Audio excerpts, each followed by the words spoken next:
क्या छोटी छोटी चिड़िया बड़े बड़े पहाड़ जैसे हाथियों को हरा सकती हैं? साइंस और लॉजिक कहेगी नामुमकिन, लेकिन कुरान कहता है हाँ। ये वाकया है इस साल का, जब हमारे नबी सल्लल्लाहु अलैहि वसल्लम की विलादत होने वाली थी। यमन का बादशाह अबरहा जलता था कि लोग मक्का के काबा का तवाफ क्यों करते हैं। उसने अपनी ताकत के नशे में कसम खाई कि वो नाउज बिल्लाह काबा को गिरा देगा। वो 60,000 की फौज और बड़े बड़े हाथियों को लेकर मक्का की तरफ बढ़ा। इसका सबसे बड़ा हाथी था महमूद, जो किले की तरह मजबूत था। मक्का के लोग डर गए, वो पहाड़ों पर चढ़ गए क्योंकि उनके पास लड़ने के लिए कोई फौज नहीं थी। उस वक्त मक्का के सरदार अब्दुल मुत्तलिब ने एक ऐसी बात कही जो तारीख बन गई। उन्होंने कहा, मैं अपने ऊंटों का मालिक हूं, लेकिन इस काबा का भी एक मालिक है, वो खुद इसकी हिफाजत करेगा। और फिर वही हुआ।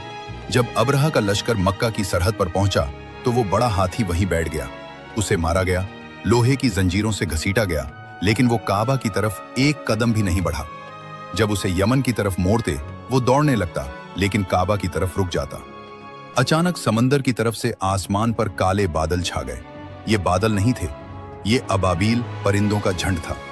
हर चिड़िया की चोंच और पंजों में छोटे छोटे कंकर थे जो मुसव्वर की दाल के बराबर थे।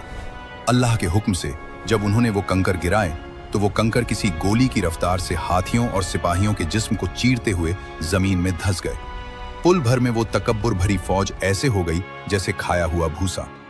अल्लाह ने दिखा दिया कि जब वो चाहे तो वो कमजोर चिड़ियों से भी बड़े बड़े तकब्बुर को मिटवा सकता है। अगर आपका भरोसा अल्लाह की ताकत पर है तो कमेंट में अल्लाहु अकबर लिखें और चैनल को सब्सक्राइब करें।